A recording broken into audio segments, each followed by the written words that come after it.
that they're camera fixed. How's everybody doing out there today? Tincture Tuesday with the bull cow. I got some mellow yellow here, and yeah, I did some tink on some cheese puffs. Ayers, Herr apostrophe S, or hers, however you want to pronounce it. It's up to you.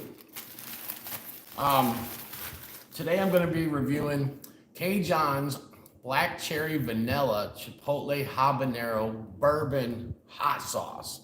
Now, I reviewed this already, just took a solo bite of it, and then I actually put some on a chicken sandwich yesterday. But right now I have a steak and cheese sub here with it's got pickles and onions and all kinds of good stuff on it. So I figure this might pair well with it. I'm actually going to put some tincture in this sauce too, so if you guys can see that, kind of, sort of, not really. I got this tripod is way too tall, so let's get into it and see what it does.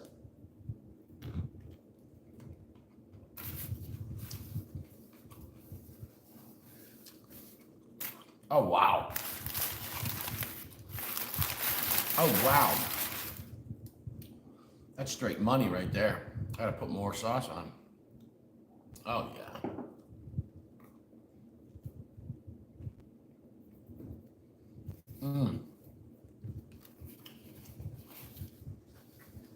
Wow. Get you a bottle of that. Like I said, I had it on chicken sandwich yesterday. I did not do a review of it. I didn't do a video review. But I'm gonna put some mellow yellow. It does have a little bit of heat, the sauce itself. It's perfect how it is, don't get me wrong. But I'm gonna, since it's Tincture Tuesday,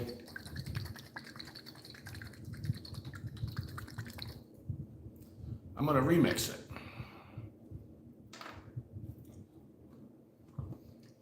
A lot of times I like putting tincture in hot sauces.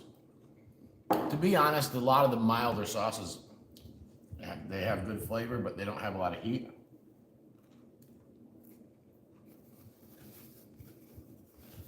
And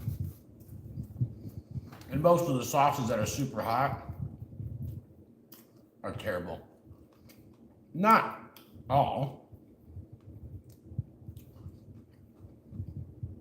With that Eye of the Scorpion, the Fresh Finds Reaper, Fresh Finds, there's even a Ghost in there. The Scorpion Reaper, all of them are terrible.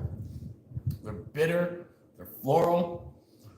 So in that case, I would say get a mild sauce, put some tink in it, and get your burn on with the flavor. That's why flavor always comes first with my sauces. My sauces, I make special sauces once in a while that are for chili heads, and they will burn you. Kevin in the building. Sergeant Dunn in the building. But, so there are sauces that I make that are ridiculously hot. But the majority of them are hot. In other words, a chili head respects them. But a non-chili head can eat them. They'll get lit off of it. But, good stuff right here.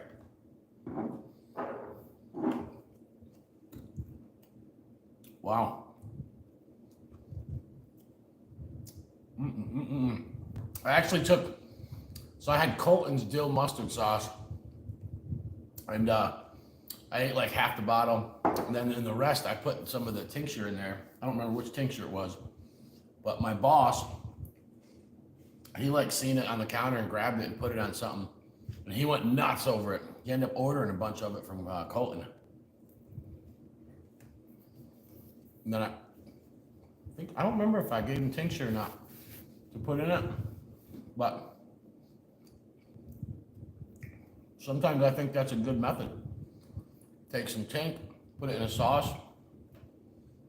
If all you're looking for is a little more heat, it's just the best way. And this does have a little bit of heat without the tank. Don't get me wrong, it's not a heatless sauce. It's got heat, but it's just, I wanted to kick it up a notch. Plus it's Tincture Tuesday. I did tincture in my coffee. I did tincture on the cheese puffs, Carolina Reaper cheese puffs a little while ago. I'm doing tincture in my hot sauce.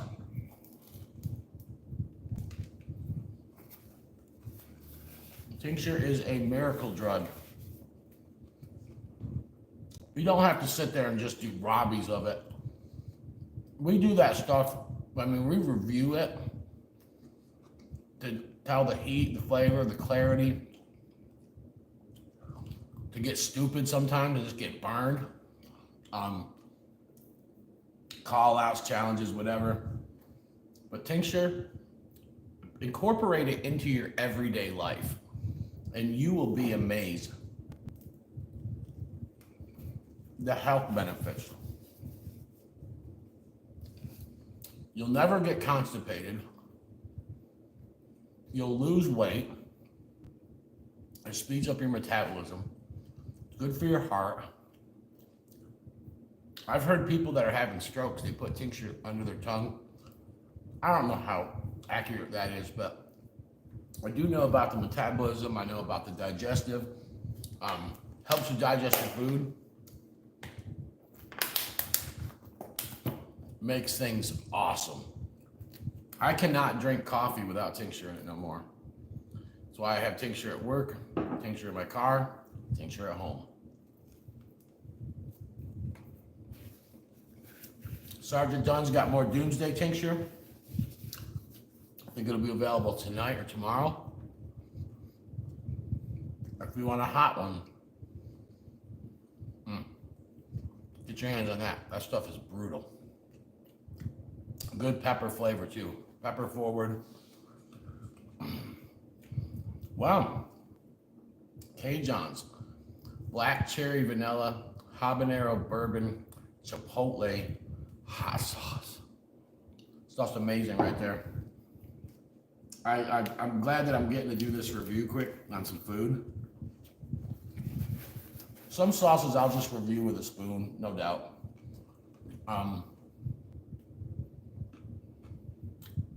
Some I'll do a review with a spoon and then I'll do food.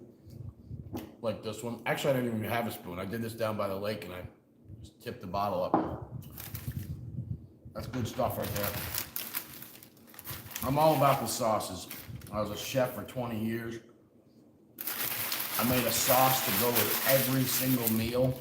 All kinds of beurre blancs and, you know, béarnaise and all that stuff. But I'm always the guy that likes extra sauce on stuff. I don't like my food dry. Anything I ever order, I want extra sauce. I want it slathered on there, and then I want extra sauce on the side. I mean, even when I used to eat McDonald's, which I don't eat anymore, but even the Big Mac, I would get extra sauce on it. Fish fillet, extra tartar sauce. I just love sauces. I love what they do to food. People are like, oh, you're covering up the flavor. No, I'm not. No, I'm not. It's just, I don't know. So when it comes to hot sauce, man, I mean, me and Mrs. Bokow were making hot sauces or purees to go with our food for years. And then last year, we started making up batches of sauce. And we posted pictures on Facebook. And of course, everybody wanted some. And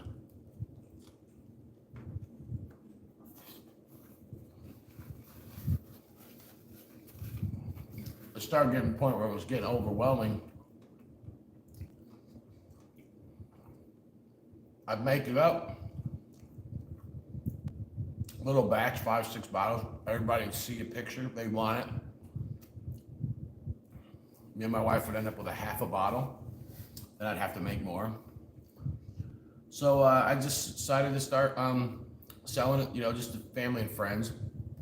Just to recoup costs, not to make money.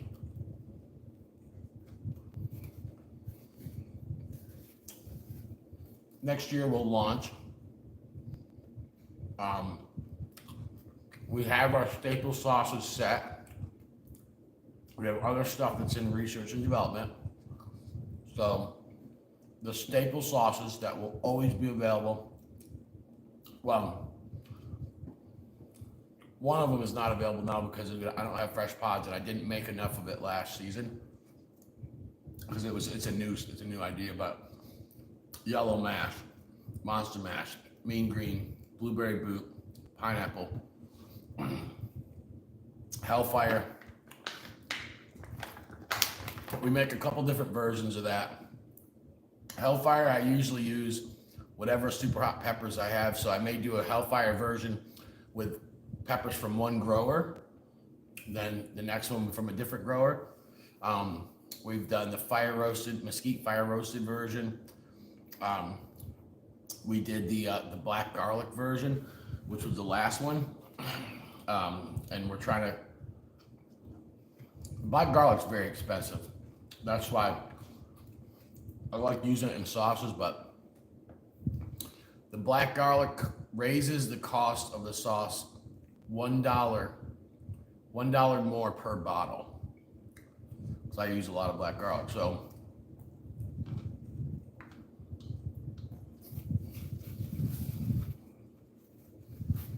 but you know, I made one last year with black garlic and black truffles. That sauce cost me about $10 a bottle to make. I don't mind doing that stuff once in a while, you know. But when we launch, I'm not going to be able to. Well, I mean, I can, but I can just charge more. But I want to try to keep my prices good. You know, shipping, everything in the world's expensive now, so keep your prices low, give out a deal. I mean, most people are selling their sauces for $10 a pop, plus shipping. Or if you spend over $35 or $40, they'll do free shipping, but I like to do 3 for $20 plus shipping. That way it's under $30, 3 bottles delivered to the door. And I think that's a good deal.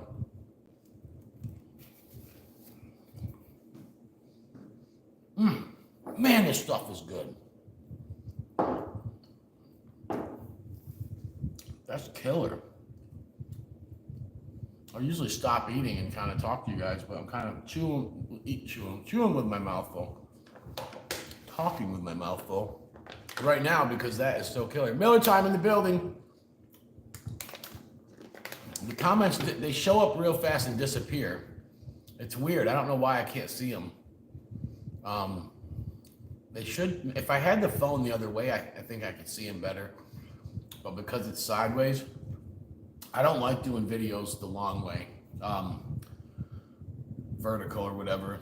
I mean, of course you have to for TikTok, Instagram, whatever.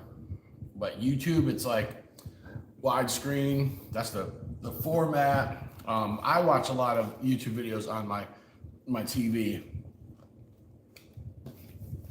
That's why I don't always comment on every video. I can like it with the remote control from the TV. I just can't comment. Now, if I'm at work, I'm on break, you know, or the kids are watching the TV, I'll watch on my phone, then I'll comment. But I watch more people's videos. Jimmy Pickles in the building. What's up, Jimmy? Jimmy Pickles is the man. I got all kinds of Jimmy Pickles seeds that germinated well and are in the ground or in pots, or I got them all over the place. Yep. Excellent stuff, man. Jimmy Pickles is where I'm getting my seeds from now on. Isolated seeds, good germination rate. I mean, phenomenal germination rate. I only expect between 70 and 80% germination rate from anyone.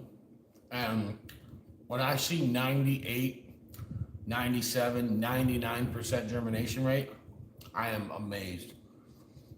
And here's why Pickles, he takes care of his product and he doesn't keep seeds for 3-4 years.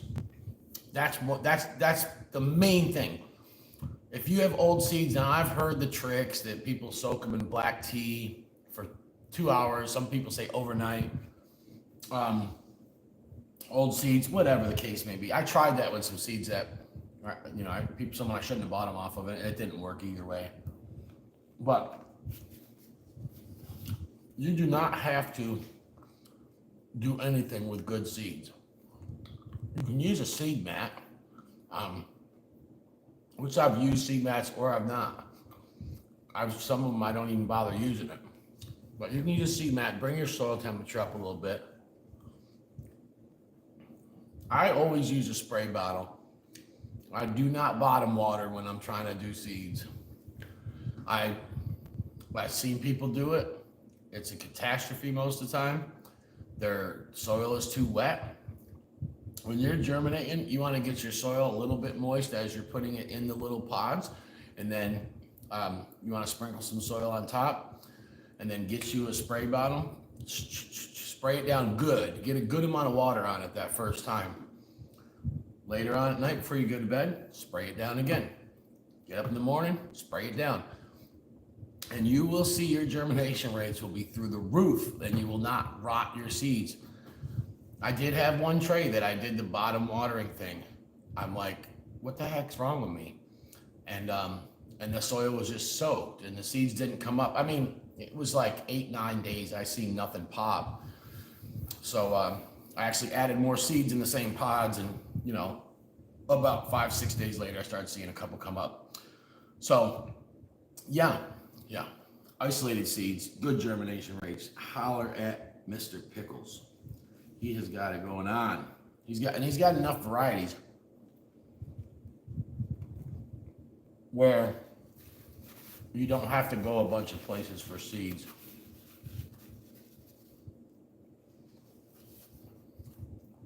The first place I ever bought seeds from did not have a lot of stuff I wanted in stock.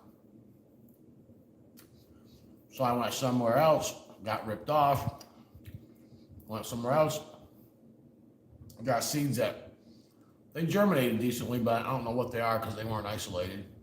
And finally I ordered from Pickles. He threw in free stuff, treated me good. I heard good stuff about him, so I placed another order. And that's who I'll get my seeds from every year. If it's something weird that I eat the pepper and say, oh, I want it, maybe he don't have this, I'll save the seeds and grow it myself. And if it's a crossbreed, then so what? I don't care about it, but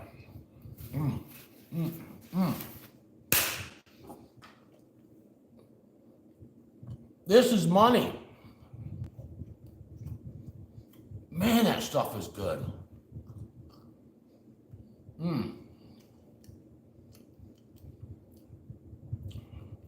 Black cherry vanilla, chipotle habanero bourbon.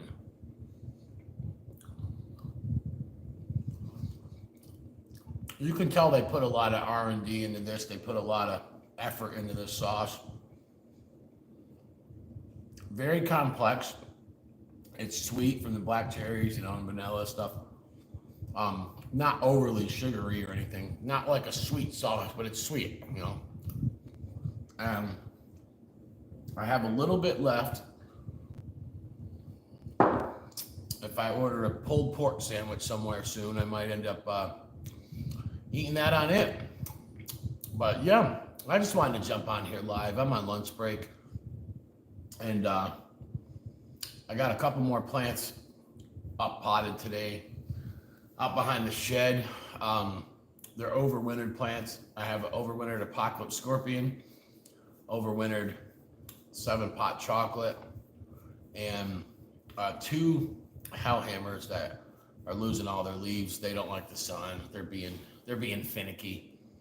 I'm gonna let them lose the leaves. I might even snip the tips of the branches off because they're all bushed out like this. But I might snip the tips off, man. Them things are just gonna be a bush, but they'll be fine. They just gotta grow some new growth. But now, let's talk about this. If I don't know if Jimmy, if you're watching still, Miller, anybody that wants to comment on what I'm about to say, leave a comment. Chocolate 7-pot. Chocolate 7-pot Douglas. There is, all right, Jimmy. So when I was looking up the 7-pot chocolate on the internet, it says AKA the chocolate 7-pot Douglas. This plant that I have though is not a Douglas. I've had the Douglas before, and the Douglas is more floral and hotter. And it looked just a little bit different, the pheno. But this is just, I bought it from a nursery last year, and it just said 7-pot chocolate. But they're not that hot. So I don't know if, Jimmy, if you've heard of that, or is it just, I don't know if it's possible it was a Douglas that got crossed with something else. I mean, I actually ate a whole one on video last year. If you guys want to watch that, and you see it was nothing to me. Whereas I ate a third of a Douglas that I got from somebody else, and it ripped me. It ripped me. So I do know that most people call the Douglas, chocolate Douglas, chocolate 7-pot Douglas. I know that the names are interchangeable, but I'm just wondering if anyone knows what that pepper is. Yeah, I don't know.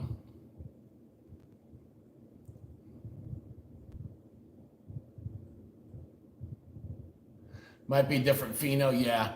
Yeah, it's weird. I just they kind of looked like chocolate habaneros. Of course they weren't, and they were hotter than those, but they just kind of looked like a chocolate hab almost. I bought the plant from a nursery last year. I was actually looking for pods. Yeah, it's not. I thought that for a minute, but it's definitely not, because I had a bunch of chocolate hobs last year and ate them, and they were nowhere near as hot. This is hotter than the chocolate hob, but it just didn't seem to have the heat and the floralness of the Douglas. But also, the plant was fully matured and had pods when I bought it from the nursery. I basically I needed some super hots to make a sauce, and I didn't have, but I had a couple of lame plants growing. And I went to this nursery, and when I pulled up, I just seen rows of plants like this tall, and they had pods on every one of them, like 10 to 12 pods. They were trying to get rid of them. But I actually bought these plants for $1.75 a piece. I mean, that's a steal just for the pods. And I took them to my work with me, and I picked all the peppers off, and I was so excited. I have yellow scorpions, pocket scorpions, all this stuff. And I was like, man, I got peppers, and I put them all in a Ziploc. I had a huge 2-gallon Ziploc bag full. I didn't pay hardly anything, man, like $20 or something. And then I just took the plants, and they were root bound, man. They were in those square little pots, and they were just 100% root. I broke the root balls up a little bit, but some of them I didn't even break them up good enough. But I just threw them in some, just whatever dirt I had, and threw them out in back of this shed. And they ended up producing a little bit more pods, but basically I think they were just at the, they were kind of at the end of their life cycle. They had already produced fruit for the season. They were root bound and whatnot. But I ended up keeping a couple of them. I kept 5. I think 2 of them I overwatered when they were overwintered. But I have the chocolate 7-pot, and the apocalypse scorpion outside, and then in the raised beds I actually threw the yellow scorpion plant in there. And so they're doing really well. They're regenerating, they were just one little stalk and cut down, and they're actually doing good. So I'm going to see what those do. They're getting flowers on them. Because they're overwintered plants, I might actually leave them. I might let them flower and just, maybe get some early pods off of them. And if I have time, maybe I'll get like, and when they go like that from that small man, you can probably get like 5, 10 pods or something. I might let them do that just to have a handful of early pods. And then once they done doing that, I'll snip the tips off and make the plant push back out. It'll start trying to regenerate itself, and then it'll get more flowers. And I could possibly have pods ripe on it, in October or something, if it works out that way. I know that there are some people that do that. There are people that actually take and let their plants flower early. Now, I'm not doing that with my plants that I raise from seed, with the overwintered ones, because they have such, good root systems, and they already got a thick stalk. I might end up doing that. But guys, I'm going to jump off of here. I would say, get you some of this CaJohn's Black Cherry Vanilla. This has got my stamp of approval. Well worth the money. Trust me. Peace.